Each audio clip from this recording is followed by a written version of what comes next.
Welcome back mga ropa, kwentuhan muna tayo. Pag-usapan natin ang napakagandang laban sa pagitan ng kupunan ng Lakers kontra sa kupunan ng New York Knicks. Coming to this game nga mga ropa, ang standings ng Lakers ay 38-25.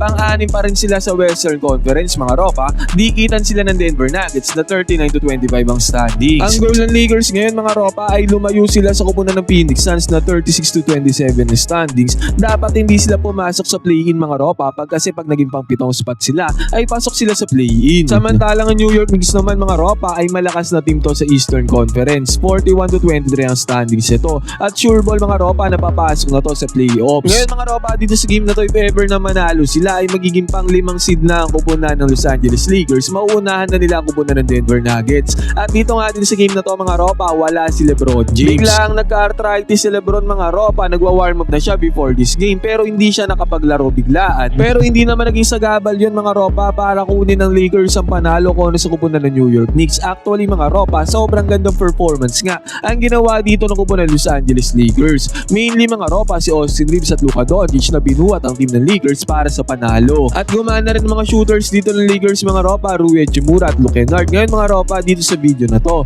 iisa-isa na tihimay-himayin natin kung ano nga ba ang diskarte ginamit dito ni Coach JJ Redick para talunin ang malakas na kupunan ng New York Knicks. Ito ang game analysis at breakdown Los Angeles Lakers vs New York Knicks, bigating laban. Simulan na natin to. Okay, game. Ngayon mga ropa, dito na tayo magsimula sa may third quarter kasi doon sa first and second quarter dikitan lang laban. Dito nga 54-49 lang ang score. 5 points pa lang lamang dito ng Lakers. At ang starting 5 nila sa may third quarter mga ropa, heto yung starting 5 nila sa game na to. Point guard dito, tatlong guards nga mga ropa ang lineup dito ng Lakers: Marcus Smart, Luka Doncic at Austin Reeves. Isa lang ang true power forward dito mga ropa, si Rui Hachimura, at ang starting center nila dito mga ropa ay available na si DeAndre Ayton. Ngayon mga ropa, ang defense ang ginamit ng Lakers ay man-to-man defense with help defense mga ropa. Pero New York Knicks magbubukas pa lamang third quarter, nadala kaagad nila yung bola kay Karl Anthony Towns na may mismatch dito against kay Luka Doncic. Sumubok kumelt dyan itong si Austin Reeves mga ropa pero huli na ang lahat. Nakakuha na ng easy 2 points dyan itong si Karl Anthony Towns. Ngayon mga ropa, possession naman tayo ng kupunan ng Lakers. Man-to-man defense din ang ginamit na defense dito ng kupunan ng New York Knicks. At dito mga ropa, Luka Doncic siya nagmamando ng bola, 2-man action with DeAndre Ayton. Ngayon mga ropa, nagkaroon ng alley-oop play dito ang dalawang players na to. Pero paano nga ba nangyari yun? Pansinin natin ang ginawa dito ni Marcus Smart na off-ball screen para kay Karl Anthony Towns. Pagka-roll dyan ni DeAndre Ayton mga ropa, sinitan na ng malakas na screen dito ni Marcus Smart itong si Karl Anthony Towns. Kaya kahit pilitin niyang sumunod mga ropa, hindi na siya makakasunod dahil nga sa screen na sinet up ni Marcus Smart. Tendency outcome nito, easy alley-oop play, basket is good, pick and roll gameplay with Luka Doncic at DeAndre Ayton, easy money. Ngayon mga roba, sa possession naman ng kupunan ng New York Knicks, nakakasagot sila pagbubukas ng third quarter ito. Gumamit lang ng screen dito si Jalen Bronson, inatake niya ang depensa. Nitong si DeAndre Ayton, good closeout naman ang ginawa dyan ni Ayton, pero pumasok ang 3-pointer dito ni Bronson. Samantala ang Lakers naman ay pumunta kay Luka Doncic, 1-on-1 lang mga ropa. Specialty yan ni Luka, kakarnin niya talaga ang 1-on-1 defense sa kanya. Hirap na tirada na yan mga ropa, pero still pumasok pa rin para kay Luka Doncic. Samantalang si Jalen Bronson naman ay sinubukan magkaroon ng back-to-back 3-pointers dito. Yun nga lang, mintes na ang tirada dyan ni Jalen Bronson. At ito mga ropa, matindi talaga ang gravity ni Luka Doncic pagka nagmamando siya ng bola at nagpe-penetrate. Kitang-kita natin dito mga ropa, pick and roll gameplay. Ayaw sanang tumulong dito ni Karl Anthony Towns mga ropa, yun nga lang, hindi pwedeng hindi siya tutulong mga ropa kasi pwede nang umiscore dito si Luka Doncic kung hindi siya close out na nag-open up naman para ibigay lang ni Luka yung bola papunta kay DeAndre Ayton. Successful na naman yan mga ropa, hindi pa nga napasok ni Ayton tong first attempt, pero tong second attempt mga ropa ay napasok ni Ayton.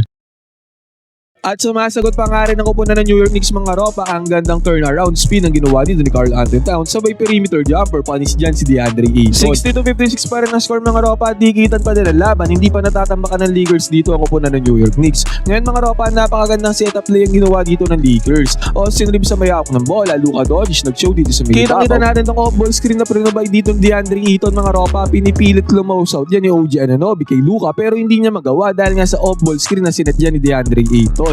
Yun nga lang mga ropa, mintes ang tirada dito ni Luka. Pero grabe ang hustle at effort na ginawa dyan ni Rui mga ropa para makuha yung offensive rebound at eventually umatake na dito si Austin Reeves. Hustle at effort mga ropa, yan ang isa sa nagpanalo sa Lakers yung game na to. Nagresulta pa yan sa 2-pointer ni Austin Reeves, basket is good.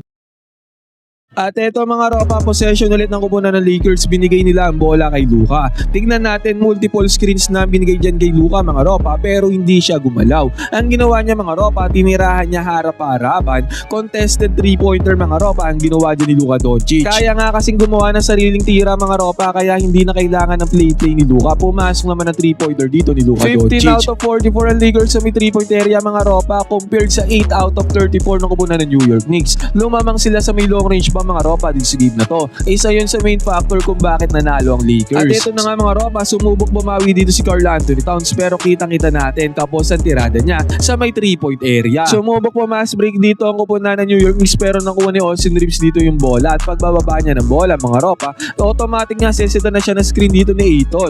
Pero pineke ni Austin Reeves dito yung paggamit ng screen. Krinosoberan niya dito yung defender mga ropa, sabay pukol ng 3-pointer. Pang-spark na momentum na 3-pointer ni Austin Reeves mga ropa, pumasok, basket is good. Kaya sa isang iglap mga ropa, naging 68-56 ang score. Lumobo na sa 12 points sa kalamangan dyan ng Lakers. Take note mga ropa, tumataginting na 25 points na nagawa ni Austin Reeves dito sa game na to. 8 out of 16 shots sa midfield. Ibig sabihin 16 na tira, 16 shots ang pinakawalan dito ni Austin Reeves. Sobrang taas nun mga ropa. Naka-apekto dito yung hindi paglalaro ni LeBron James. Napakita dito ni Austin Reeves kung ano talaga yung tunay niyang laruan. Nagulungan naman mga ropa dahil 25 points nga ang in-score ni Austin Reeves sa game na to. Tinulungan niya yung 35 points ni Luka Doncic at nakuha nga nila panalo.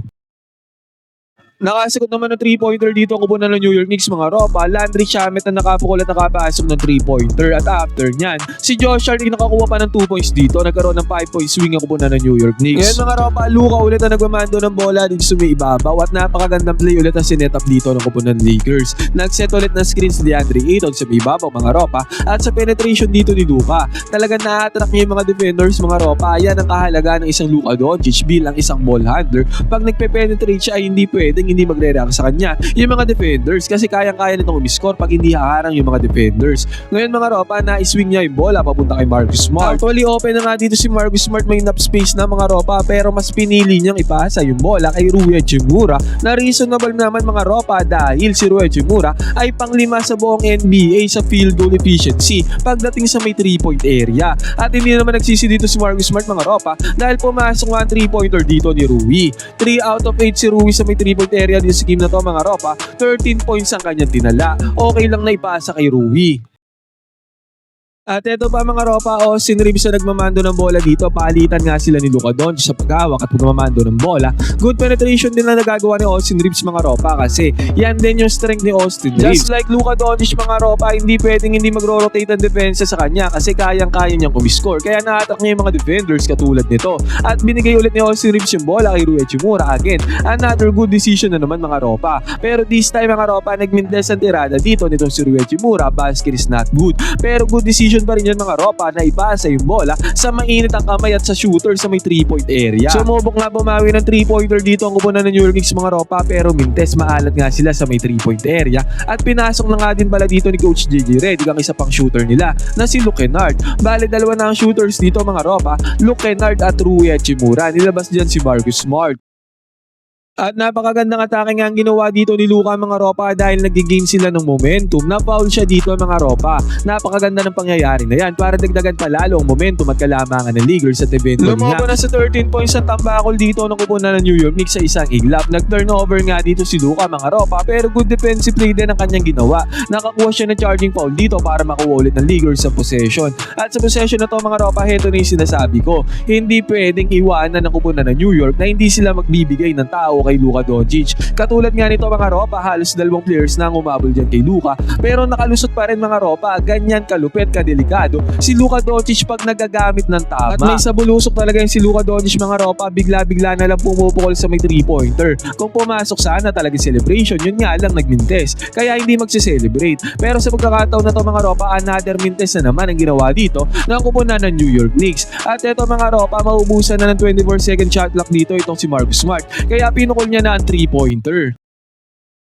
Nagmintes ang tirada ng Marcus Smart mga ropa. Good hustle at effort naman ang ginawa dyan ni Jake Laribia para makuha niya yung offensive rebound. Tendency outcome pa niyan. Nakakuha pa ng 3-pointer dito si Luka. Hustle at effort lang din talaga kailangan mga ropa para makapuntos. Katulad nga ng ginawa dito ni Jake Laribia. Lumaban na nga sa 16 points ang tambakol dito ng kupunan ng New York Knicks mga ropa. Sumubok ng perimeter jumper si Jalen Bronson. Nagmintes yan. At si Marcus Smart mga ropa nagkaroon pa ng strong attack dito. Naka-basket yan itong si Marcus Smart. At again mga ropa, heto na naman. Good defense play na naman ang ginawa dito ng Lakers. Nakabingwit na naman ang charging foul dito ang Lakers sa katauhan ni Marcus Smart. Napakalupit talaga niya in terms of defense mga ropa. Sobrang commendable ni Marcus Smart. At sa pagkakataon na to, nag-attempt na naman ng 3-pointer si Luka pero nagmintes. Pero hustle at effort nga ulit ng Lakers mga ropa, courtesy of Marcus Smart at Jake Laribia. Silang dalawa yung nakikipagbakbakan doon sa may ilalim at eventually nga nakascore dyan si Jake Laribia.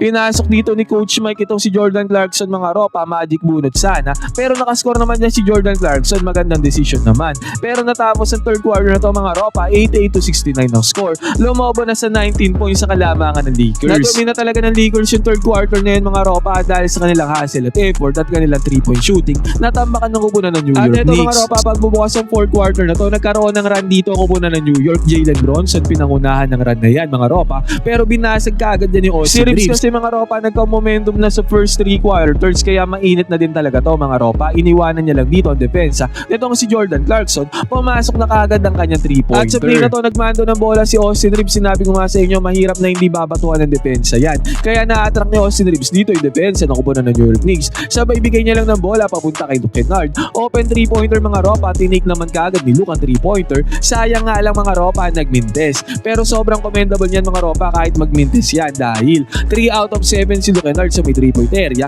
7 3-pointers sa kanya binato dito sa game na to mga ropa. Yan ang pinakamaraming 3-pointers niya dito sa game na to as a Lakers so far mga ropa.